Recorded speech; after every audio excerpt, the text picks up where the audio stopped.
Welcome to the Reality Taboo podcast, where no topic is off limits. I'm your co-host Jeff, and joining me is my co-host Ness.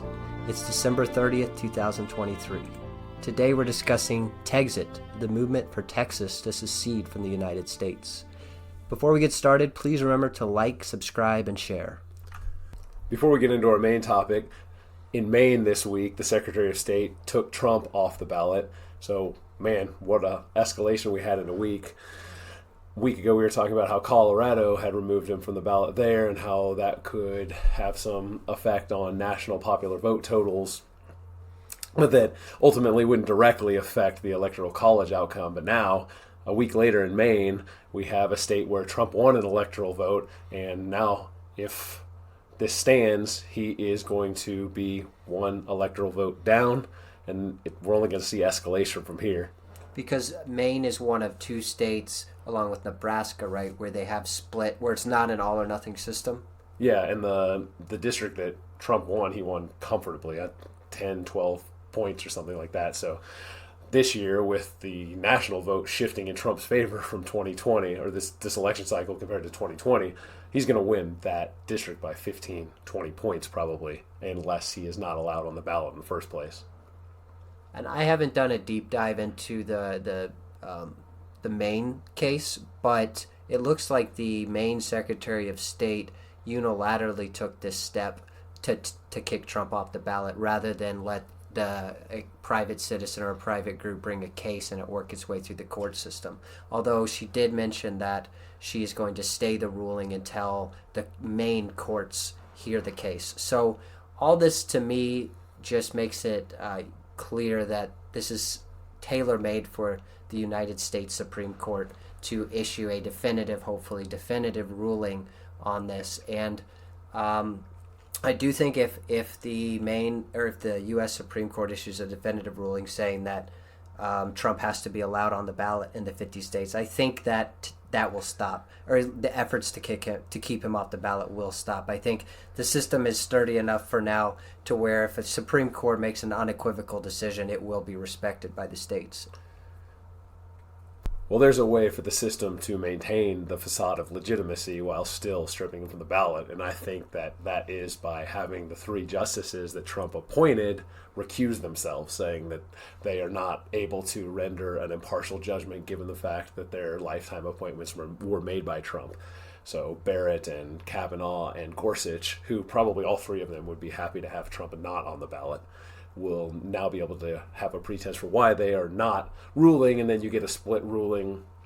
And in the case of a split ruling, the Supreme Court would defer to the lower court's ruling, which would be to strip Trump from the ballot. And so from Colorado to Maine to Wisconsin, Michigan, Pennsylvania, a whole host of states, all of which Republicans are going to have to sweep if they are going to have any chance of winning the presidency in the future if they lose Texas, segues us perfectly into our main topic today, which is going to be the question of political dissolution generally, and more specifically, the Texas independence movement, or Texit for short. There's a group in Texas called the Texas Nationalist Movement, and they've been organizing a campaign to get at enough signatures on a petition to get a ballot question and to be on the ballot in the GOP primary election in March 2024. And so the text of the ballot question that they're trying to get on the ballot is, quote, "The state of Texas should reassert its status as an independent nation, for or against."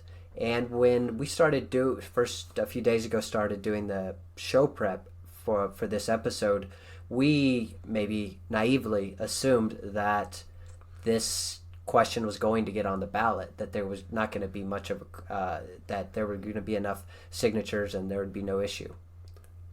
When you think you're too cynical, you're reminded quickly when you follow American late-stage empire politics that you're actually not being cynical enough.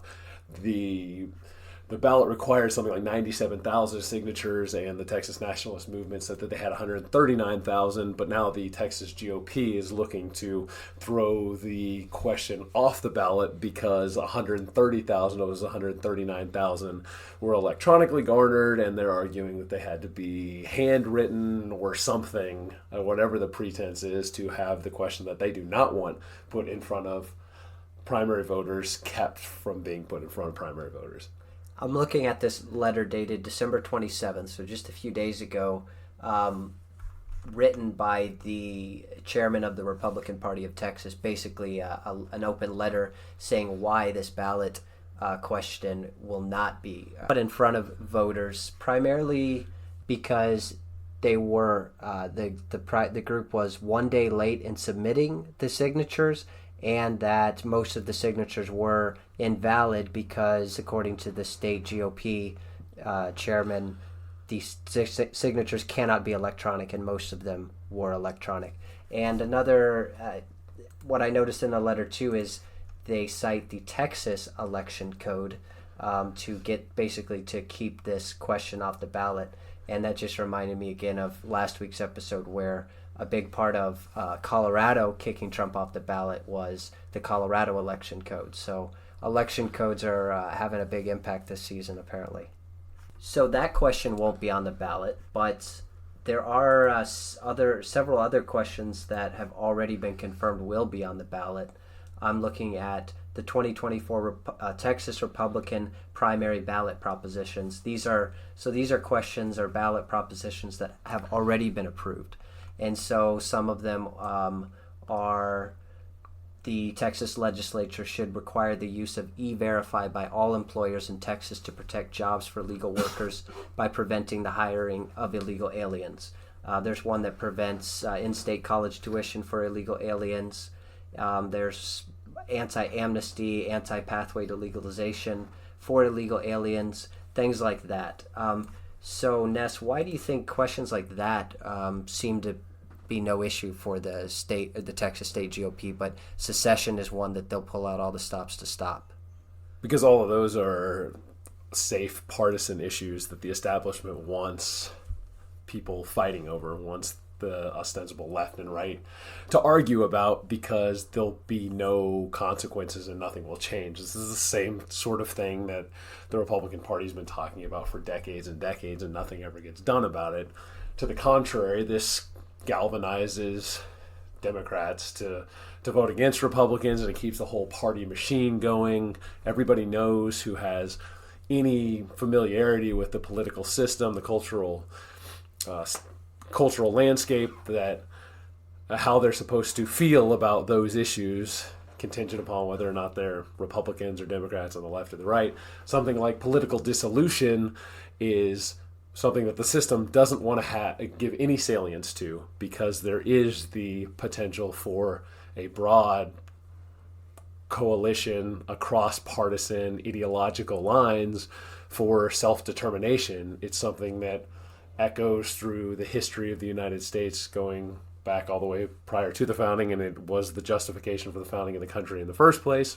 Texas is especially unique in this regard because Texas was first part of Mexico and seceded from Mexico in 1836 and was its own independent country for a decade, and in its constitution maintains its right to reestablish itself as an independent country. So let's talk briefly about a history of secession in the United States. Starting with the foundation of the country, the 13 original colonies entered a voluntary union, first with before the Revolutionary War, then of course the Declaration of Independence, and the few years when the U.S. had the Articles of Confederation, on to the late 1780s when the U.S. Constitution was approved. It was very clear, at least to me, that just as the states voluntarily chose as sovereign entities to enter into a union or a voluntary confederacy, they have just as much right to exit it when it no longer benefits them. And I think that is supported by the 10th Amendment itself. Yeah, the Constitution recognizes this. It's manifest in the 10th Amendment, which explicitly reserves all powers not delegated expressly to the federal government, to the states and the people of those states. And so those sovereign states that came together to form the federation can then disband it at any time. And we're not going to get into the weeds on this topic, but I find this fascinating. If you are interested, check out John C. Calhoun's writings on this. They're fascinating bit of history.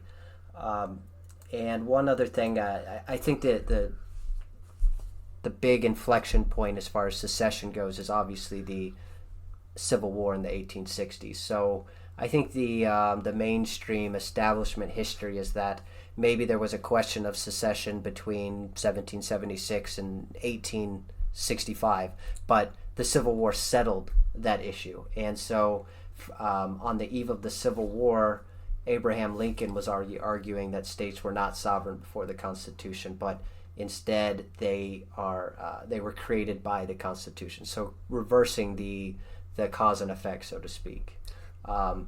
And then after the Civil War, there was a United States Supreme Court case in 1869, Texas versus White, that said that Texas never left the Union during the Civil War, because Texas was part of the Confederacy, but they invalidated that opinion.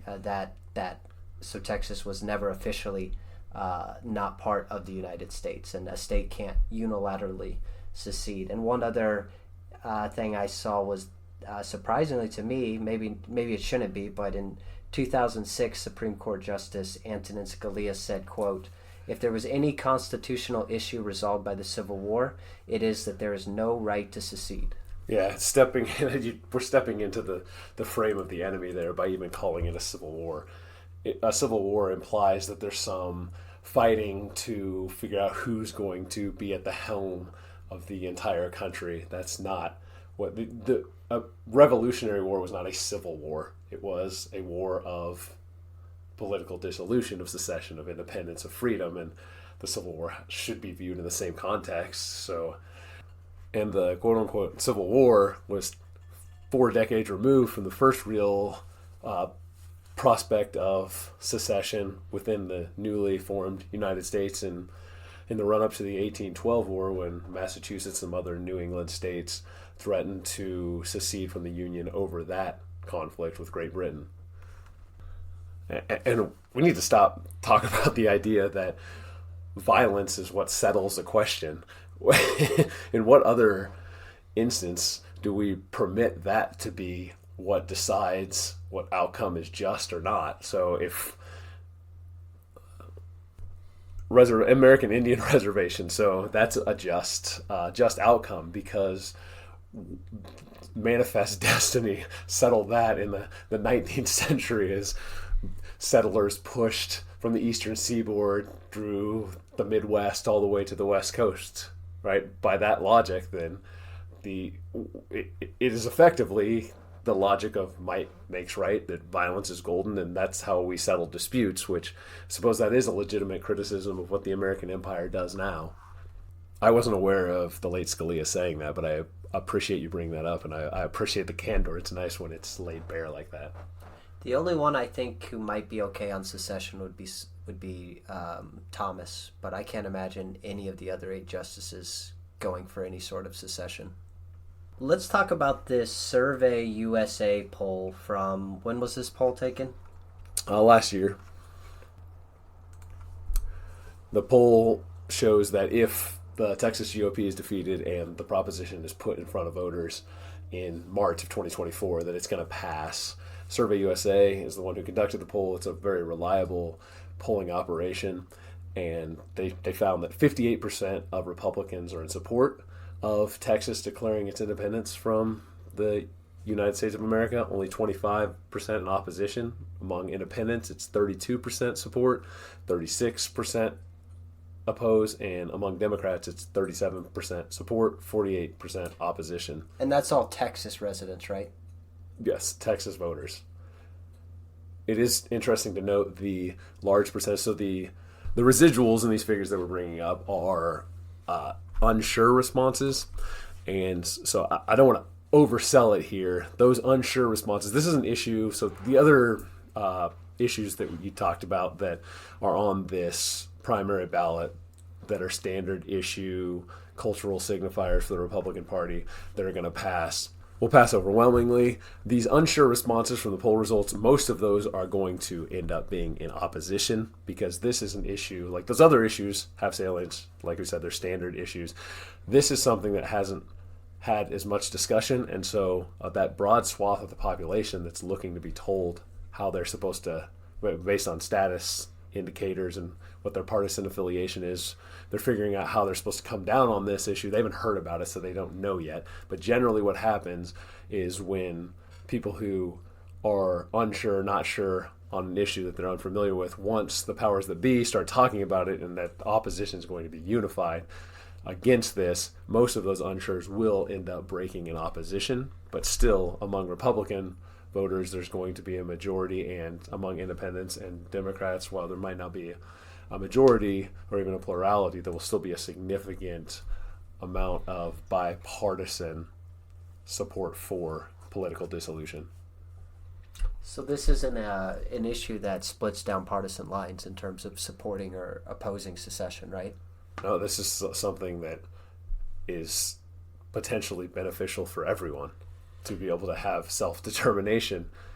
The fact that support for secession is at least somewhat diverse in terms of race, age, partisan affiliation makes it seem that different Texans would have different reasons for seceding. So a white liberal woman living in Austin, if she supports secession, it's probably for a much different reason than a rancher in the panhandle of Texas. On that note, what was the racial breakdown regarding supporting and opposing secession in Texas? We'll go through some of the demographic categories. So whites were in support 48%, opposed 33%. Among blacks, it was 29% in support, 46% in opposition. Among Hispanics, 36% support, 34% opposition.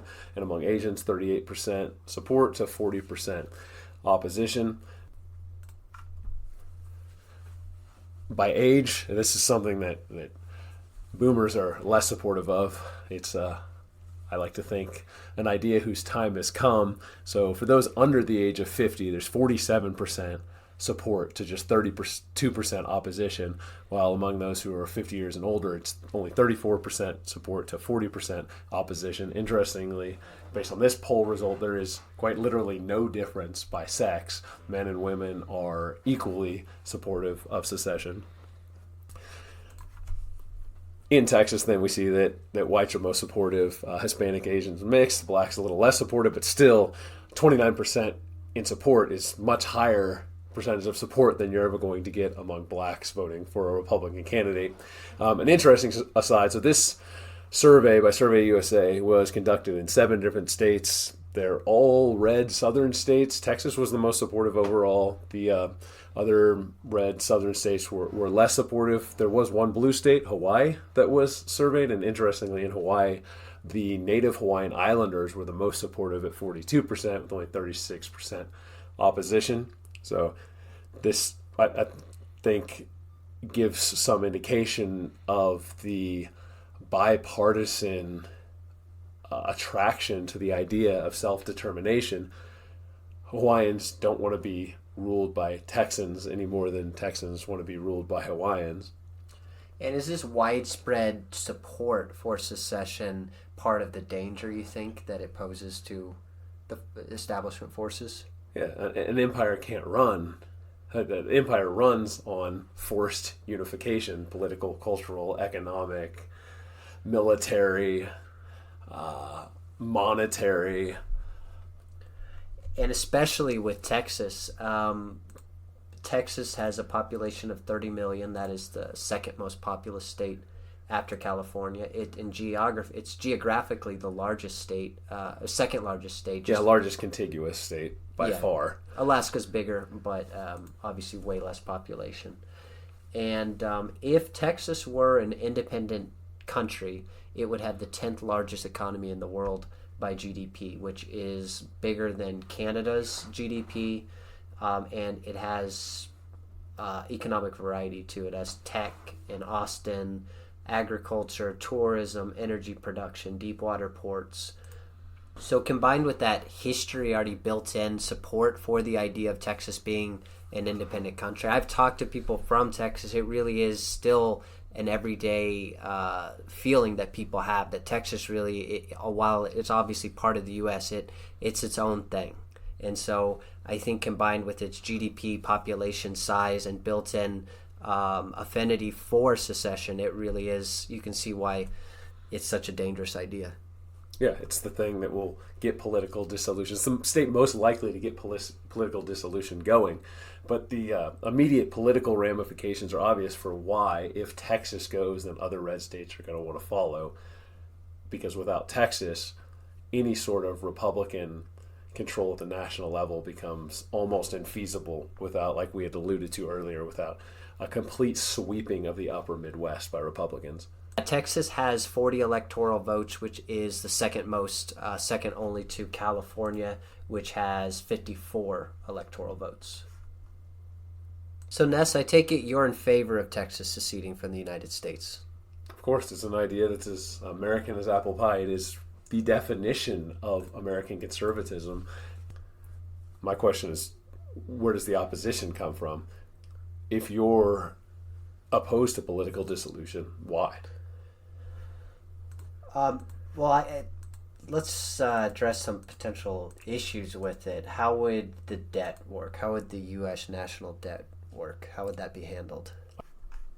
Probably based on per capita proportionality. I can't determine exactly how it would work itself out. It would have to be worked out. If I'm dictator of Texas and I'm apportioned my per capita percentage of the national debt, then the first thing I'm doing when Texas becomes an independent country is I'm repudiating the debt, because it's not debt that was legitimately accrued, and that's what's going to happen anyway to the debt nationally. It's the default is inevitable. These $100 billion trade deficits that the United States runs month after month, and we're talking $3 billion on average every single day of things come in to the United States beyond the physical things that are exported outside of the United States. And that's the entire American standard of living is contingent upon the value of the US dollar. And when the value of the US dollar breaks, I think that's what's going to be the impetus for political dissolution, because right now what keeps states wanting to be part of the United States is the fact that every state receives way more in benefits than it pays in terms of tax remittances, not in a nominal sense, but in terms of real purchasing power sense, because that gap is made up by the $4 trillion deficit that the national government runs each year through the Federal Reserve and through Treasury auctions and all of that. And all of that is made possible by the strength of the U.S. dollar. But when that inverts and the U.S. dollar loses its purchasing power parity to the rest of the world, the force that is keeping the country together is going to act to repel the country, and states and other entities are going to try to run from that debt as fast as they can. And so while I'm encouraged by this, I think realistically the one thing that still is holding the United States together is the power of the U.S. dollar. I think that's the last domino to fall. And when that happens, I think political dissolution will occur, will inevitably occur. I think it is preferable to have that situation happen peacefully and not in a moment of crisis. You think secession will follow the breaking of the dollar? Yeah, I think that's the safest prediction. And so if Texas were to secede, what currency would they use? You can ask Malay and Argentina. They could still use the U.S. dollar. They could come up with their own currency. They could use a basket of currencies. There are a lot of different potential options. So there'd be a lot of adjustment, obviously, no matter even as smooth if it went as smoothly as possible. There'd still be probably some pain and inconvenience and adjustment for people of Texas if they were to secede. So what would be the benefits? Give me some tangible, everyday ways that the life of somebody in Texas would improve as a result of not being a part of the United States. Well, they stop paying federal income taxes immediately. They regain the ability to enforce immigration laws within the boundaries of the state. Now, because the situation that currently exists is it's the purview of the federal government, and the federal government refuses to do anything about it, and so you have this song and dance about, we saw a bunch of those things that were proposed on the Texas GOP primary ballot about immigration enforcement and all these things you hear about constantly that nothing ever happens because the state doesn't have the ability to, there's no real enforcement mechanism at the state level, but that would change. Nobody would be able to stop the spikes from going into the Rio Grande River. And nothing would stop the Texas local law enforcement from enforcing immigration law, which is, there's a law that's supposed to go into effect early in 2024 that's going to deputize local law enforcement agencies in Texas to be able to start enforcing immigration laws. So that's soft secession there, so why not just have hard secession? Also, there would be no more underwriting the American empire with blood, with Texans going to fight in Middle Eastern wars that have, or Central Asian wars that have nothing to do with the well-being of Texans. My normie brain still tells me that the idea of secession is literally incredible. Yeah, well, that's what people would have said about the Soviet Union, the breakup of the Soviet Union in 1984, and then 5 years later, the Soviet Union is no more. And today it seems as crazy to talk about the reconstituting of the Soviet Union. In fact, that's a lot of the scare tactics about what Putin is allegedly trying to do, but obviously is not doing, because that normalcy bias kicks in pretty quickly. What about the assertion that if secession were to go forward, that tanks would roll into Texas from the federal government? I don't think there's any stomach for people seeing Walmarts blowing up in Dallas-Fort Worth area. I mean, that the objection, the common objection would be not much different than what we see going on in Palestine now. It's like the IDF is showing Palestine is settling that dissolution dispute now, and so the argument could be that the same thing would happen in Texas, but I don't think there's any stomach for it. I don't think there's any precedent for it. Brexit happened 7 years ago, and the EU didn't send tanks in to negate the democratically expressed will of British voters. All right, well, what about the inevitable rhetorical response to Texas seceding? Texas was a member of the Confederacy and during the U.S. Civil War, and this is just a continuation of that same white supremacist ideology.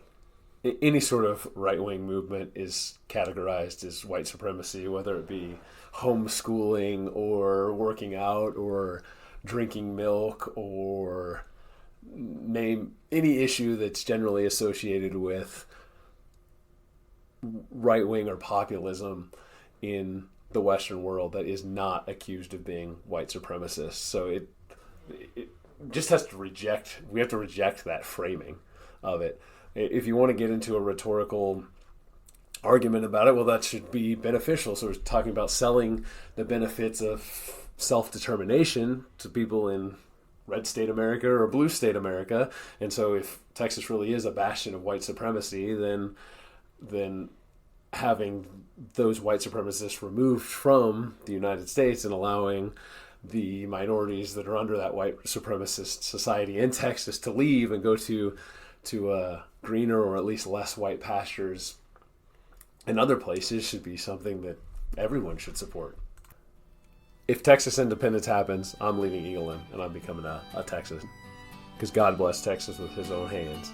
Right, that's a wrap on the last episode of the Reality Taboo podcast for 2023. We'll see you in 2024. Happy New Year's, guys. Talk to you next time.